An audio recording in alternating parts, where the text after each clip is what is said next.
చేతులను ముందు నుంచి భుజ సమానంగా తీసుకోండి. श्वास छोड़ते हुए कमर को राइट साइड घुमाइए. श्वास वदलतू नडुमु कुడి వైపు తిప్పండి. श्वास भरते हुए सामान्य स्थिति में आइए. श्वास తీసుకుంటూ साधारण स्थिति को रणడి. श्वास छोड़ते हुए कमर को लेफ्ट साइड घुमाएंगे. बैठ जाइए. श्वास वदलतू माकाल बेंड చేయండి. చీరలాగా కూర్చోండి. श्वास भरते हुए खड़े हो जाइए. श्वास తీసుకుంటూ सामान्य स्थिति को रणడి. एक और बार इसका अभ्यास करेंगे. मरोकसारी अभ्यास చేద్దాం. श्वास प्रश्वास पर ध्यान देते हुए और धीरे से श्वास लेते हुए ऊपर आइए और दोनों हाथों को नीचे लीजिए और विश्राम कीजिए. अब हम योगासनों का अभ्यास करेंगे. ఇప్పుడు యోగాసన అభ్యాసం ప్రారంభం చేద్దాం. बना के रखिए. రెండు కాళ్ళ మధ్య 2 अंगुला स्पेस ఉంచండి. दोनों हाथों को सामने से कंधों के बराबर लेके आइए. చేతులను భుజ సమానంగా తీసుకురండి. उंगलियों को आपस में फंसाइए. చేతులు इंटरलॉक చేయండి. हथेलियों को बाहर की तरफ घुमाइए. చేతులను బయట వైపు తిప్పండి और धीरे धीरे श्वास भरते हुए हाथों को सिर के ऊपर लेके जाइए. మెల్లగా శ్వాస తీసుకుంటూ చేతులను तलपैन एत्तंडी.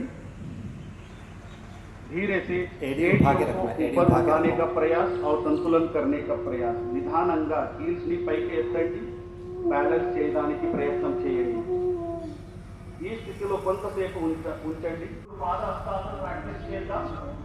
दोनों पैरों के बीच में 4 इंच का फासला रखें.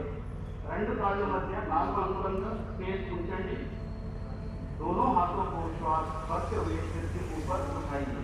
श्वास తీసుకుంటూ చేతులను తలపై ఎత్తండి. धीरे धीरे श्वास छोड़ते हुए कमर से आगे बढ़े. మెల్లగా श्वास बदलतू नడుము నుంచి ముందుకు వంచండి. दोनों हाथों को पैर के पास रखने का प्रयास. చేతులను కాళ్ళ పక్కన ఉంచండి. उठने को सीधा रखने का प्रयास. మోకాలు నేలంగా ఉంచడానికి ప్రయత్నం చేయండి. ఈ స్థితిలో కొంచెంసేపు ఉండండి. बने रहिए और धीरे धीरे श्वास लेते हुए कमर से ऊपर सामान्य स्थिति में आइए. మెల్లగా श्वास తీసుకుంటూ పైకి రండి. श्वास వదలండి. చేతులను కిందకు తీసుకోండి. श्वास छोड़ते हुए हाथों को नीचे लेके आइए और विश्राम. नడుము వెనక ఉంచండి और श्वास भरते हुए सिर और गर्दन को पीछे की तरफ लेके जाइए. श्वास తీసుకుంటూ ఎలా వెనక తీసుకువెళ్ళండి.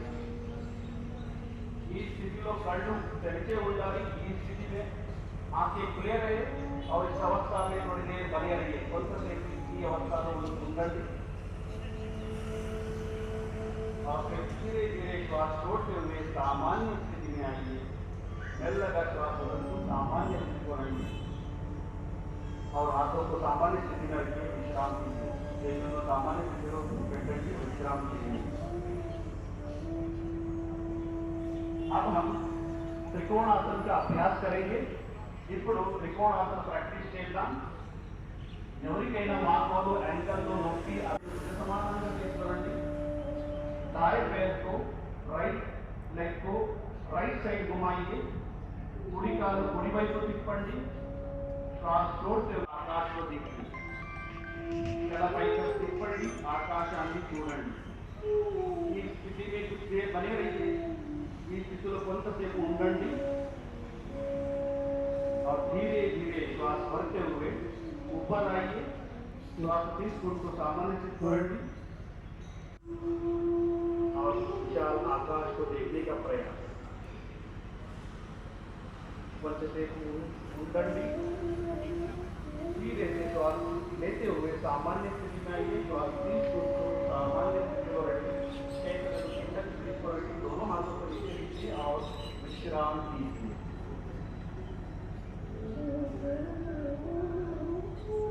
अब हम बैठ के करने वाला आसनों का अभ्यास करेंगे.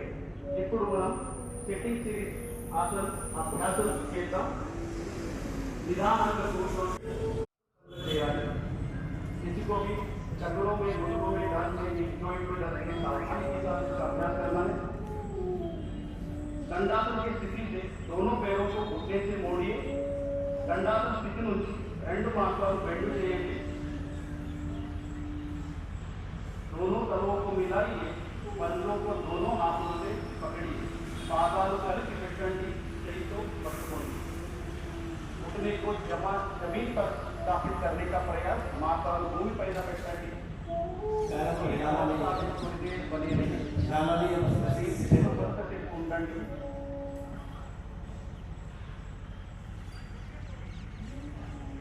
यहाँ अभ्यास पेल्विक फ्लोर मसल्स में ताकत देता है। धीरे से दोनों हाथों को छोड़िए और पैरों को आगे फैलाइए। నెమ్మదిగా చేస్తూ వదలండి। కాళ్ళు ఏదంగా పెట్టండి। अब हम वज्रासन का अभ्यास करेंगे।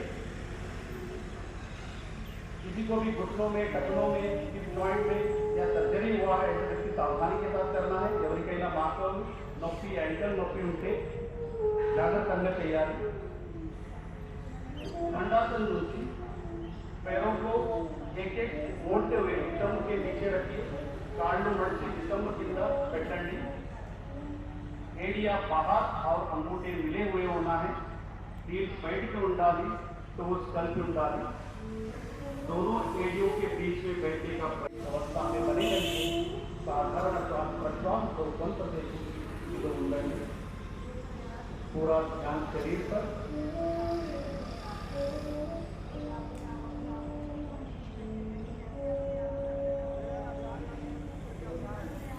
अब हम यहीं से अर्ध उष्ट्रासन का अभ्यास करेंगे। ఇప్పుడు अर्ध उष्ट्रासन प्रैक्टिस చేద్దాం। वज्रासन स्थिति से उठने पर खड़े हो जाएंगे। वज्रासन स्थिति నుంచి माकाल पर నిలబడండి। दोनों हाथों को कमर के पीछे रखें। చేతులను నడుము వెనక ఉంచండి और धीरे से श्वास भरते हुए सिर्फ गर्दन छाती को पीछे ले जाएंगे। మెల్లగా శ్వాస తీసుకుంటూ चला వెనక ఉంచండి। इस अवस्था दोनों घुटनों को बाहर फैलाइए। రెండు మాకాలను బయటికి తీసుకెళ్ళండి। हथेलियों को आगे जमीन पर रखें। అరచేతులు ముందుకు నేలపై ఉంచండి। श्वास छोड़ते हुए शरीर को आगे की ओर झुकाइए। श्वास వదులుతూ శరీరాన్ని ముందుకు స్ట్రెచ్ చేయండి। छाती जमीन से लगे हुए छाती नेलपై ఉంచండి। इस अवस्था में थोड़ी देर बनी रहेगी। కొంతసేపు स्थितिలో ఉండండి। शरीर में उत्पन्न होने वाले खिंचाव को महसूस करने का प्रयास और धीरे से श्वास लेते हुए ऊपर आइए। మెల్లగా श्वास తీసుకుంటూ శరీరాన్ని పైకి తీసుకురండి और हाथों को घुटने पर स्थापित करें మరియు చేతులను మోకాలు పైన పెట్టండి। अब हम उत्तान मंडूकासन का अभ्यास करेंगे। ఇప్పుడు उत्तान मंडूकासन अभ्यास చేద్దాం। धीरे से श्वास भरते हुए दोनों हाथों को बगल से सिर के ऊपर लेके जाइए। మెల్లగా श्वास తీసుకుంటూ రెండు చేతులు తెరపై తీసుకురండి। दाएं हाथ बाएं कंधे पर और बाएं हाथ बाएं कंधे पर स्थापित करें। कुड़ी వైపు ఎడమ భుజ పైన ఎడమపై कुड़ी भुज పైన పెట్టండి और सामान्य श्वास प्रश्वास के साथ देर बने रहिए। साधारण श्वास को కొంతసేపు తీసుకుంటూ ఉండండి और शरीर में उत्पन्न होने वाले खिंचाव को महसूस करने का प्रयास। जुकाम सर्दी को नियंत्रित करता है। कैपेसिटी को बढ़ाता है। దగ్గు జలుబు అస్తమా వంటి వ్యాధిని नियंत्रण చేస్తుంది। अब धीरे से श्वास छोड़ते हुए दोनों हाथों को ऊपर उठाइए और बदन से नीचे ले जाएं। श्वास बदलते చేతులను పక్కన सामान्य स्थिति को और दोनों हाथों को दोनों घुटनों को जोड़िए और वज्रासन में आ जाइए। वज्रासन को पूछिए।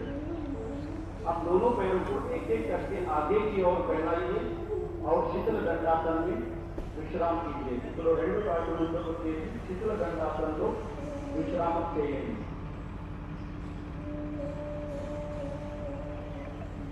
अगला अभ्यास वक्रासन। ఇప్పుడు वक्रासन अभ्यास చేద్దాం शिथिल दंडासन से दंडासन में आएंगे शिथिल दंडासन उसकी दंडासन में రండి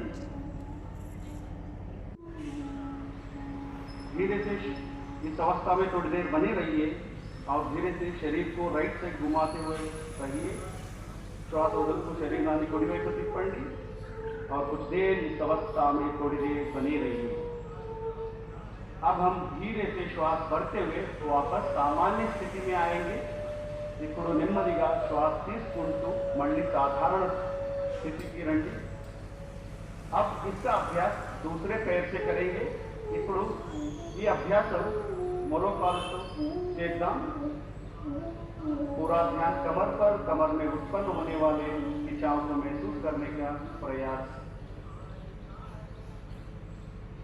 यहाँ अभ्यास जीर्ण शक्ति को बढ़ाता है, मेटाबॉलिज्म डाइजेशन को बढ़ाता है, लिवर स्प्लीन का कार्यक्षमता बढ़ाता है, अजीर्ण मलबद्धता तग्गिंचुंदी अजीर्ण और मलबद्धता को कम करता है। अब हम धीरे से श्वास भरते हुए वापस सामान्य स्थिति में आएंगे। ఇప్పుడు నెమ్మదిగా శ్వాస తీసుకుంటూ सामान्य स्थिति को రండి మళ్ళీ విశ్రామం చేయండి। अब हम पेट के बल लेटकर करने वाला आसनों का अभ्यास करेंगे। प्रोन सीरीज ऑफ आसन। ఇప్పుడు పొట్టపై పడుకుని చేసే ఆసనాల అభ్యాసం చేద్దాం। दंडासन की स्थिति से पेट के बल लेट जाइए। धीरे से दंडासन की स्थिति से पेट के बल लेट जाइए। दंडासन स्थिति నుంచి పొట్టపై పడుకోండి। सिर आगे मंच की ओर रहे और पैर पीछे रहे। तల ముందు ఉండాలి, కాళ్ళు వెనక ఉండాలి। दोनों पैरों के बीच में 1 फुट का अंतर रखें। రెండు కాళ్ళు మధ్య 1 అడుగు स्पेस ఉండాలి। दोनों एरिया अंदर और पंजे बाहर की तरफ रहे। రెండు हील्स లోపలికి, टोस బయట వైపు ఉండాలి। दोनों हाथों को मोड़ते हुए तोड़ी के नीचे रखे। రెండు చేతులను బెండ్ చేసి గడ్డం కింద పెట్టండి। దీన్ని मकरासन అంటారు। इसे मकरासन कहते हैं। इस अवस्था में थोड़ी देर बने रहिए। यह आसन शरीर में, मन में शांति उत्पन्न करता है। एंजाइटी, स्ट्रेस, हाई बीपी नियंत्रण అవుతుంది। अब हम भुजंगासन का अभ्यास करेंगे। ఇప్పుడు भुजंगासन अभ्यास చేద్దాం। मकरासन से दोनों पैरों को मिलाइए। मकरासन स्थिति में రెండు కాళ్ళు కలపండి और धीरे से श्वास भरते हुए दोनों हाथों को आगे की ओर सीधा करें। నెమ్మదిగా శ్వాస తీసుకుంటూ రెండు చేతులను ముందుకు స్ట్రెచ్ చేయండి और श्वास छोड़ते हुए दोनों हथेलियों को छाती के पास लेके आइए। श्वास వదులుతూ రెండు చేతులను छाती దగ్గర తీసుకురండి और धीरे से श्वास भरते हुए सिर गर्दन ऊपर उठाइए। निधानगा श्वास తీసుకుంటూ తలను छातीను పైకి తీసుకువెళ్ళండి। इस अवस्था में थोड़ी देर बने रहिए। కొంతసేపు ఈ అవస్థలో ఉండండి।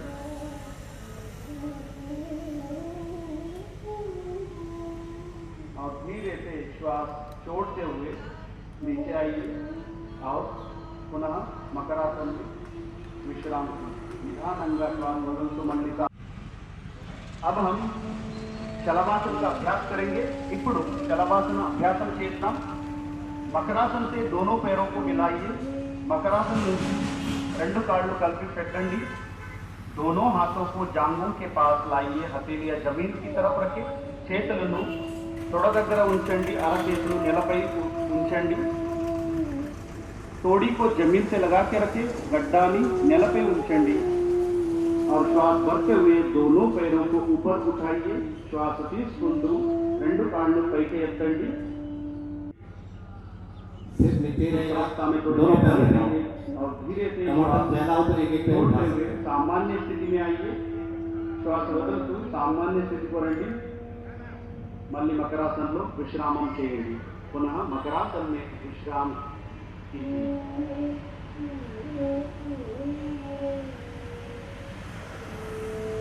अब हम पीठ के बल लेट कर किए जाने वाले आसनों का अभ्यास करेंगे। ఇప్పుడు వెనపై చేసి ఆసనాలు అభ్యాసం చేద్దాం। दाएं या बाएं करवट लेते हुए पीठ के बल लेट जाइए। నెమ్మదిగా కుడి వైపు నుంచి వెన్నెముకపై పడుకోండి. अब हम सेतुबंध आसन का अभ्यास करेंगे. Bridge we are going to practise now bridge fold. ఇప్పుడు సేతుబంధ ఆసన ప్రాక్టీస్ చేద్దాం. दोनों पैरों को मिलाइए, రెండు కాళ్ళు కలపండి. दोनों घुटनों को मोड़ते हुए एड़ियों को नितंब के पास लेके आइए. రెండు మోకాళ్ళు మడిచి పాదాలను నితంబ దగ్గర ఉంచండి. दोनों हाथों से टखनों को पकड़िए. రెండు చేతులతో హీల్స్ ను పట్టుకోండి. अब श्वास भरते हुए कमर को ऊपर उठाइए. श्वास తీసుకుంటూ నడుము పైకి ఎత్తండి. ब्रिज के समान आकृति बनाइए. ब्रिज आकरण शरीराన్ని చేయండి. और इस अवस्था में थोड़ी देर बने रहिए सामान्य श्वास प्रश्वास के साथ. और धीरे से श्वास छोड़ते हुए सामान्य स्थिति में आइए. నెమ్మదిగా श्वास వదులుతూ सामान्य स्थिति में రండి. मल्ली विश्राम చేయండి. पैरों को आगे फैलाइए और विश्राम कीजिए.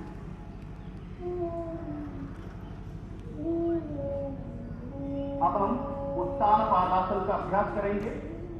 ఇప్పుడు उत्तान पादासन प्रैक्टिस చేద్దాం. दोनों पैरों को मिलाइए. రెండు కాళ్ళు కలపండి. हाथों को शरीर के बगल में सीधा रखे. हथेलियां जमीन पर रखे. చేతులను శరీర పక్క పెట్టండి. అరచేతులు నేలపై ఉంచండి.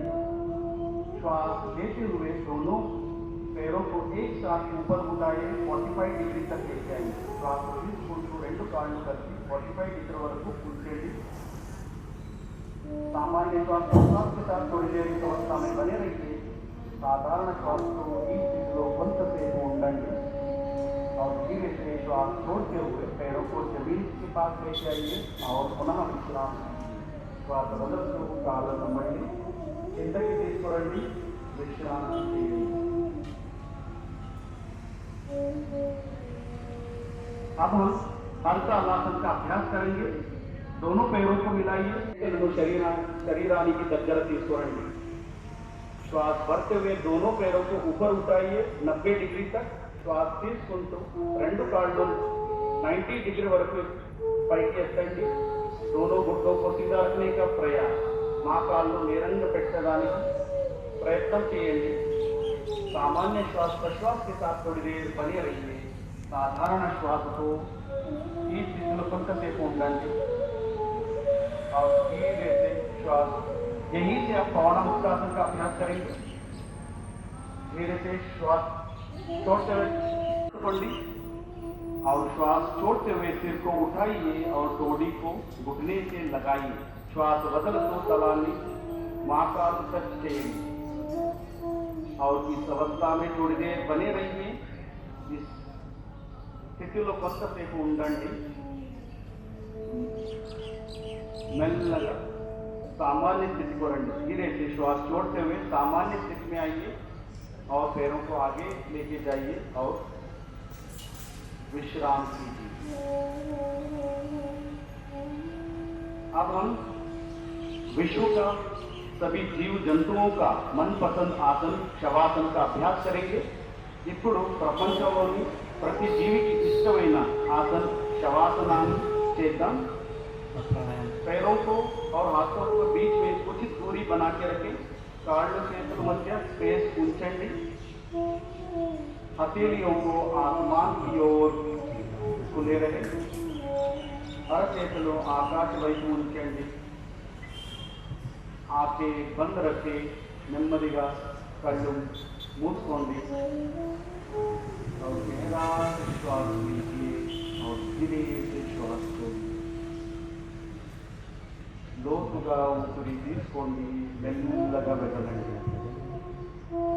प्रत्येक शरीर के अंग को देखने का प्रयास. सजगता का भाव रखिए और शिथिल हो जाइए.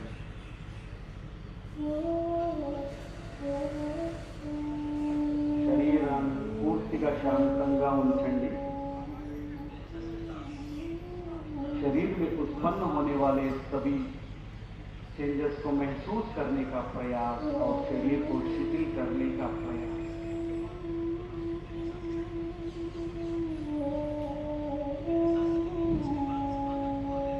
और धीरे से हम दाएं तरफ करवट लेते हुए किसी भी ध्यानात्मक स्थिति में बैठ जाइए। మెల్లగా కుడివైపు టర్న్ చేసి ఏదైనా ध्यानासन స్థితిలో కూర్చోండి। किसी भी ध्यानात्मक आसन में बैठ जाइए। अब हम कपालभाति क्रिया का अभ्यास करेंगे। ఇప్పుడు कपालभाति क्रिया अभ्यास చేద్దాం।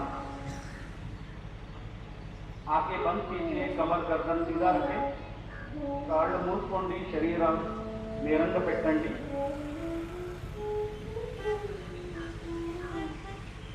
हाथों को ज्ञान मुद्रा में रखिए, घुटने पर स्थापित करें। सही तो ज्ञान मुद्रा చేయండి, మోకాలు పైన పెట్టండి।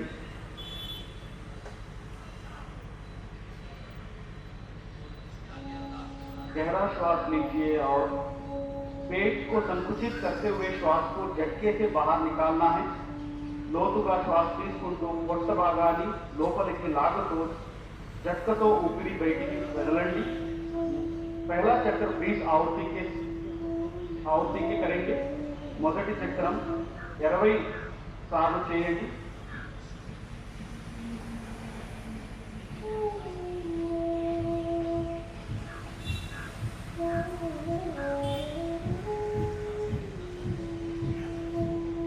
श्वास को बाहर छोड़िए और विश्राम कीजिए। श्वास बयटिకి వదలండి, విశ్రామం చేయండి। एक और बार इसका अभ्यास करेंगे। మరొకసారి 20 సార్లు చేయండి।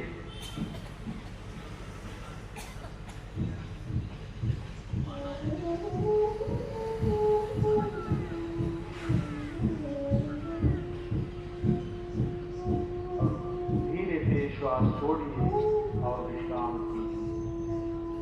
श्वास बदलते सामान्य स्थितिలో विश्राम చేయండి।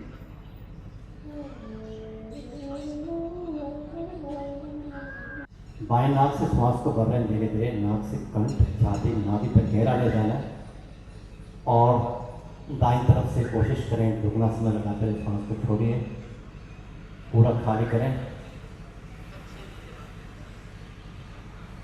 फिर दाएं से श्वास को भरना है और धीरे धीरे बाईं तरफ छोड़ना है।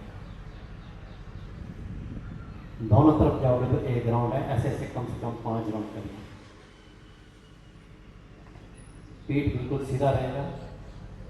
श्वास अपने इष्ट के ध्यान करते हुए उनके नाम को श्वासों में ले जाए या फिर ओम के जाप के साथ श्वास को लें और छोड़ें।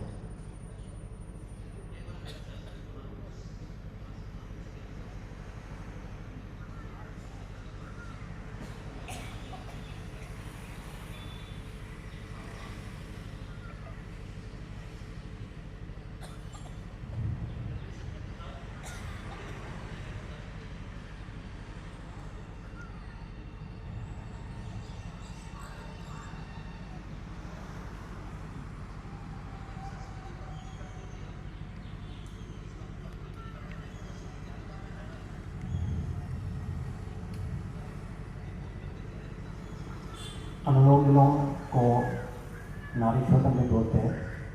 जब नाड़ी शोधन का अभ्यास हम धीरे धीरे बढ़ाते हैं तो हमारे शरीर की समस्त नसनालियाँ शुद्ध होती हैं, रक्त संचार बढ़िया हो जाता है, लंग्स हमारे पूरे फूलते हैं तो ऑक्सीजन अच्छा मिल जाता है।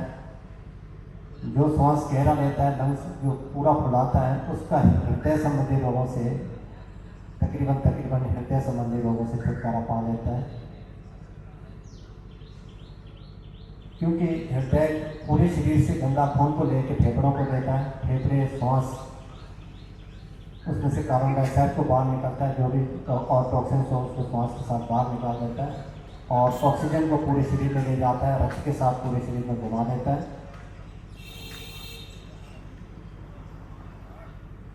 खून के साफ होने से विचारों में विशुद्धि आती है, मन भी शांत हो जाता है और हम कई तरह की बीमारियों से बच जाते हैं। गहरा श्वास लेना और धीरे धीरे छोड़ना, ये यहाँ तो हम 5-7 बार करते हैं या 10-15 बार 20 बार तक करते हैं, पर कोशिश करना है धीरे धीरे इसको कम से कम 20 बार से 20 बार शाम को आप करने से मन की एकाग्रता में मदद मिलता है।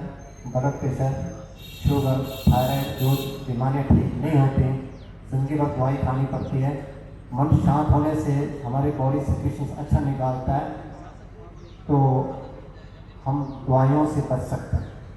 दवाइयाँ छूट सकती हैं ब्लड प्रेशर के लिए, शुगर के लिए और थायराइड के लिए, बशर्ते कि हम कितनी गहराई से कर रहे हैं।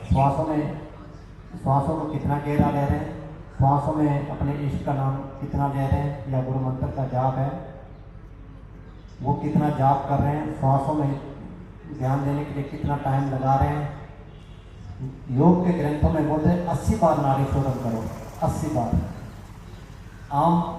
हम गृहस्थी लोग हैं, 80 बार करना मुश्किल हो जाता है। योगी बनना है तो 80 बार करना पड़ेगा, अदरवाइज कम से कम 20 बार से 20 बार शाम को ऐसे करोगे तो भी आप बहुत सारी बीमारियों से बच सकते हैं। ठीक है, अब नाड़ी शोधन का अभ्यास छोड़ें, श्वास नॉर्मल करें। अगला अभ्यास शीतली का है। शीतली के लिए जीभ को कौवे की चोंच की तरह गोल कर लें, मुंह से श्वास को भरें, जीभ अंदर चला जाएगा। श्वास पूरा घेरे लेने के बाद जीभ अंदर जाके थोड़ी को कंकूप मिलाएं, थोड़ी देर रोकें वहां पे,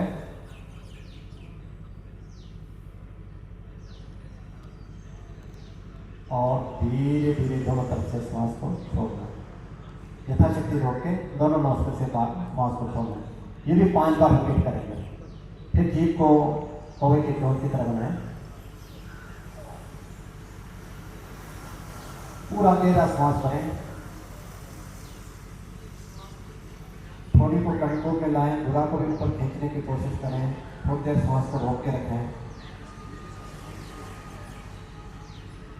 जितनी देर रोक सकते रोकना है, फिर धीरे धीरे दोनों नौकरी से छोड़ना।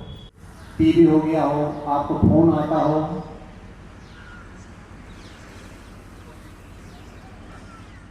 एसिडिटी बहुत ज़्यादा हो, ब्लड प्रेशर आपके कंट्रोल में नहीं हो रहा हो, तो शीतली का अभ्यास धीरे धीरे बढ़ा दीजिए। शुरुआत 5-10 से शुरू करें और धीरे धीरे इसको बढ़ाते हुए कोई 40-50 बार तक आप रेगुलर करें। इससे पूरा लाभ मिलने वाला है आपको। सिर्फ 5-10 बार करने से इतना लाभ नहीं होगा, पर एकदम से बहुत ज़्यादा नहीं करना। शुरुआत 5 से शुरू करो, अगले हफ्ते में 7 करना है, अगले हफ्ते में 10 करना है, ऐसे 2-3 हफ्ते के हफ्ते बढ़ाते हुए फिर धीरे धीरे बढ़ाएं। एकदम से ज़्यादा बढ़ाना भी कई बार लाभ के बजाय नुकसान करता है। और जिनको कफ संबंधी बहुत ज़्यादा रोग या श्वास चढ़ता है, उसको बहुत ज़्यादा शीतली नहीं करना चाहिए। सर्दियों में शीतली कम करना चाहिए, पर रोग का निवारण के लिए आप तो अपने रोग के हिसाब से जितना जरूरत हो, नहीं तो अपने आचार्य से सलाह करना चाहिए कि मैं कितना कर सकता हूँ, उस हिसाब से आपको करना चाहिए। प्राणायाम करने से ऐसे कोई बीमारी नहीं जो ठीक नहीं हो सकता। मुरुगराज महाराज जी जो हमारे दूसरी गद्दी पे बैठे रामनाथ प्रभु जी के परम शिष्य थे, वो बताते थे कि भी ऐसी कोई बीमारी नहीं जो प्राणायाम से ठीक नहीं हो सकता। पर प्राणायाम करने के लिए बहुत ज़रूरी है कि आप जलनेती सीखें, जलपान, कुंजल क्रिया, नाक से दूध पीना, मुंह से पी के नाक से निकालना, गच करने, ये क्रियाएं आप सीखिए। यहाँ पे हर रोज हफ्ते में 3 दिन सिखाया जाता है, इतवार, मंगलवार और वीरवार। ये क्योंकि नॉस्ट्रिल्स हमारा नाक जो है ऑक्सीजन का रास्ता है, ये बंद होने से कई सारी प्रॉब्लम्स आ जाती हैं, तो ये इसका पूरा साफ होना ज़रूरी है। प्राणायाम करने के लिए दोनों नॉस्ट्रिल्स का साफ होना अति आवश्यक है। और बहुत ज़्यादा तला भुना खाना, मार्केट का खाना, बासी खाना जितना हो सके आपको अवॉइड करना है, तब जाके आपको प्राणायाम का पूरा लाभ मिलने वाला है। अगला अभ्यास हम ब्राह्मणी का करेंगे। ब्राह्मणी के लिए श्वास पूरा गहरा भरें, बौरे की आवाज़ के साथ धीरे धीरे श्वास को छोड़ना है। कल में से काम को बंद करके अगर इसका अभ्यास करें, कम से कम 10 बार करिए। सॉरी,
बोलिए सभी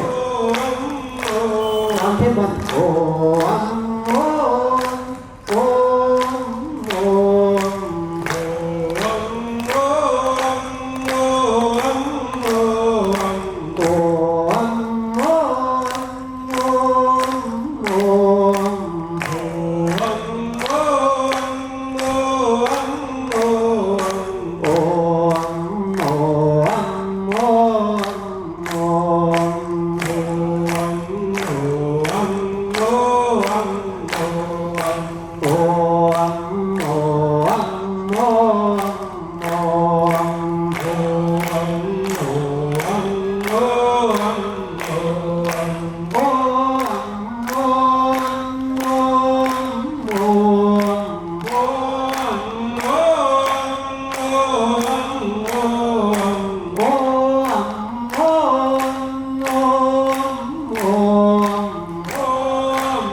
सभी थोड़ी देर के लिए ध्यान में बैठेंगे। ध्यान में बैठने के लिए कलमे उंगली से आंख को बंद करना है।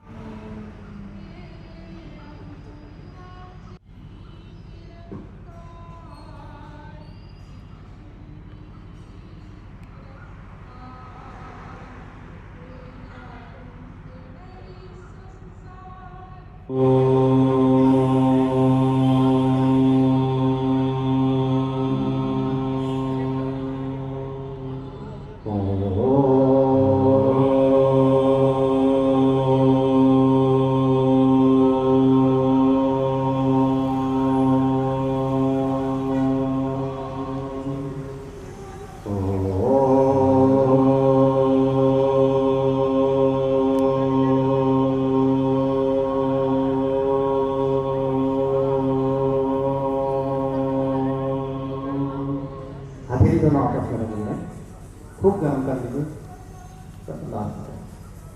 हाथ मस्तिष्क रखें और हल्का हल्का मन का स्पर्श पूरे चेहरे पे करें। बड़े आराम से ऐसे 3 बार करें। जैसे छोटे बच्चे को प्यार करते हैं, अपने आप को हल्के हल्के हाथों से प्यार करें। जो हमने भ्रामरी का अभ्यास किया, इन लोगों को डिप्रेशन बहुत है, नींद ठीक नहीं आती है, मन अशांत रहता है हर समय, आप भ्रामरी का अभ्यास करें। भ्रामरी का अभ्यास करने का टाइम वैसे तो सुबह 3 बजे, पर आप जितने बजे भी उठते हैं कोशिश करें इसको धीरे धीरे हर रोज़ बढ़ा दीजिए। और ऐसे जैसे थोड़ा हमने कीर्तन किया, उसके बाद ध्यान में बैठा, ऐसे नियम से अगर आप करोगे तो आजकल बहुत ज़्यादा लोग डिप्रेशन में आ रहे हैं, नींद बहुत डिस्टर्ब हो रहा है, बहुत सारे लोग आते हैं। तो ये जो है ना हमें करना पड़ेगा। ब्राह्मणी से मन शांत होता है, ओम के उच्चारण से भी मन शांत होता है, और जो रह सा कसर है वो ध्यान से ठीक होता है। ध्यान षण्मुखी मुद्रा, देवीलाल महाराज जी अक्सर ये षण्मुखी मुद्रा पे काफ़ी जोर देते थे। बाहर की ना सुनो ना देखो ना बातचीत करो, अंदर की सुनो अंदर की देखो, और बात भी करना है तो अंदर वाला से बात करो। इसका मतलब ये है षण्मुखी मुद्रा। शुरू में आपको दीजिए, अंदर आश्रम में है, जिनको बनाना है तो वो लाभ ले जाके वो बना लें और ध्यान में बैठने की कोशिश करें। ध्यान में बैठने के लिए आप लोग बोलेंगे मैं ध्यान में बैठता हूँ, ध्यान मेरा नहीं लगता। पहले ये प्राणायाम, कुछ क्रियाएँ, कुछ खान पान आजकल हमारा बहुत बिगड़ा हुआ है। जितने भी फास्ट फूड की तरफ जा रहे हैं, सोचते हैं मार्केट से मंगा के खा रहे हैं, घर में भी नहीं बना रहे हैं, मार्केट से खा रहे हैं, क्योंकि खाना बनाना आजकल बना बनाया मिलता है। आपको क्या पता है वहाँ पे कौन से बर्तन में बनता है? सारे एल्युमिनियम के बर्तन में बन रहा है खाना। आप मार्केट का खाना मार्केट से मंगा के खाना छोड़ दीजिए, फास्ट फूड खाना बिल्कुल छोड़ दीजिए। भगवान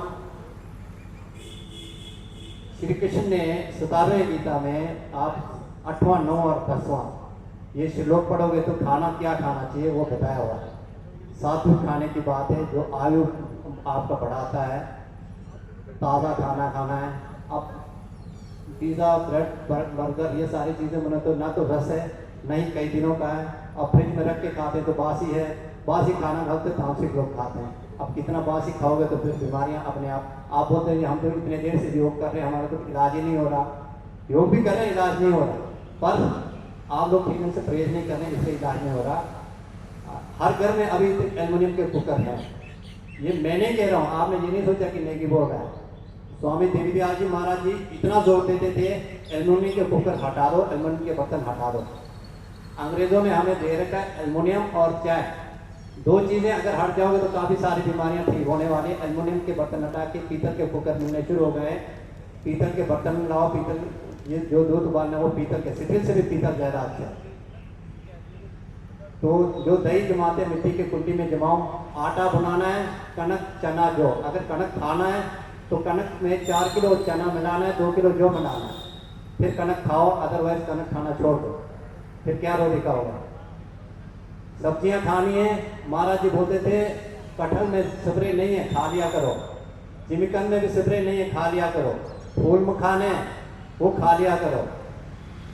इस तरह के कुछ अंकुरित दालें, सुबह अंकुरित करके दालें खाओ, दही के साथ मिला के खाओ, आपको बहुत ज़्यादा एनर्जी मिलने वाला है, बीमारियों से लड़ने की शक्ति मिलने है।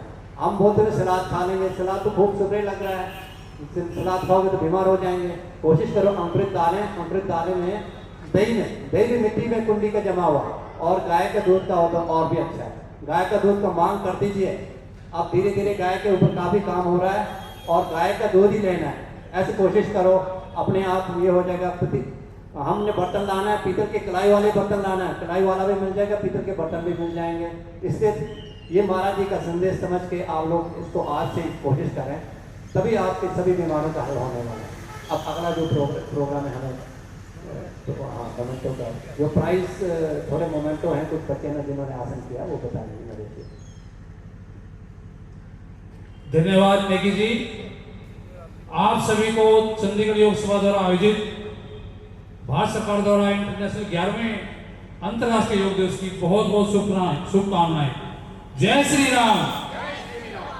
आप सबका बहुत बहुत धन्यवाद। सभी से निवेदन है कि अल्पाहार दलिया बहुत पौष्टिक बनाते हैं हमारे बत्रा जी, प्रभु जी कृपा से बहुत बढ़िया मीठा लेके जाए। आप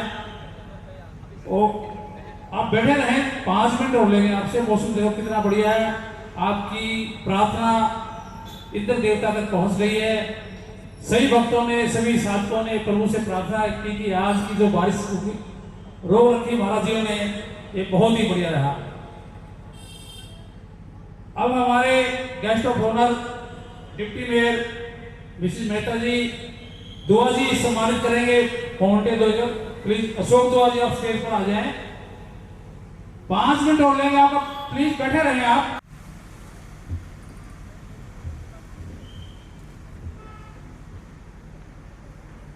तालियों से स्वागत कीजिए।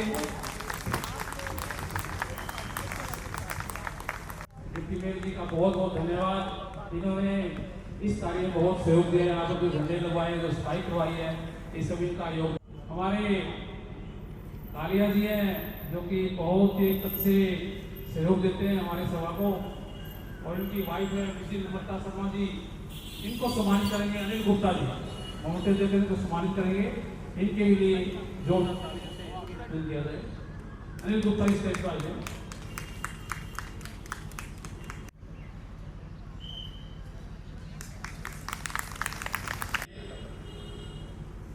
सबसे पहले नेगी जी को विनोद बंसल जी सम्मानित करेंगे, जो हमारे आचार्य हैं, 40 वर्षों से निस्वार्थ सेवा कर रहे हैं। नेगी जी थोड़े दूर रहते हैं वैसे तो, लेकिन हमारा फर्ज बनता है इनको सम्मानित करने का। कि विनोद बंसल जी बहुत सेवा करते हैं हमारी यहाँ सभा की। आज ये स्पेशल लस्सी लेकर आए हैं, चाटी की लस्सी, नाल वाली लस्सी। सेवादार है प्रदीप जी, ये बहुत ही सेवा करते हैं। सुबह 4 बजे उठ जाते हैं, आरती करते हैं, सफाई करते हैं, गुरु जी को स्नान करवाते हैं, और ये लगे रहते हैं सेवा में। तो विनोद बंसल जी भी कमेंटों से सम्मानित करेंगे। साथ में हमारे 5:30 5:30 बजे आरती भी आ जाते हैं, साझा कराते हैं, निस्वार्थ सेवा होती है यहाँ पर। तो भंडारी जी का भी एक बार तालियों से स्वागत किया जाए।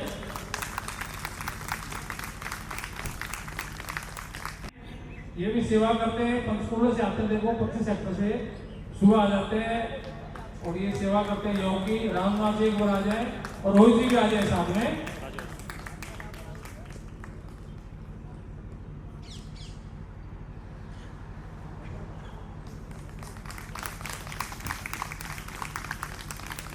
रमेश बत्रा जी बहुत बहुत धन्यवाद बत्रा जी का। ये देखो रात को रोहित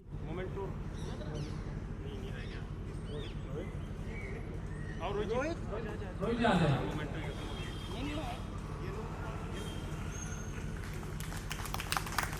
ये भी सुबह 5 बजे आते हैं आरती में। दर्शन जी का, आचार्य नेगी जी का, स्मिता नेगी का, दुआ साहब का, अनिल गुप्ता जी का, महावीर जैन जी भी आए हमारे, इनका बहुत बहुत धन्यवाद। ये सभी हमारे सेवा करते हैं प्रभु जी के। यहाँ हमारा आश्रम है, और सभी से विनती है कि आप यहाँ आश्रम में आए। सुबह क्लासेस होती है 6 बजे से 7:30 और 7:30 से 8:30, और लेडीज की क्लासेस भी होती हैं 10 से 11, 11 से 12 और 5 से 6। ये नेगी जी की मिसिंग कराती बहुत ही बढ़िया। यहाँ सब निःशुल्क सेवा है, और सभी से विनती है कि प्रसाद ग्रहण करके जाएं। दलिया बहुत ही बढ़िया बनाया आप सभी के लिए।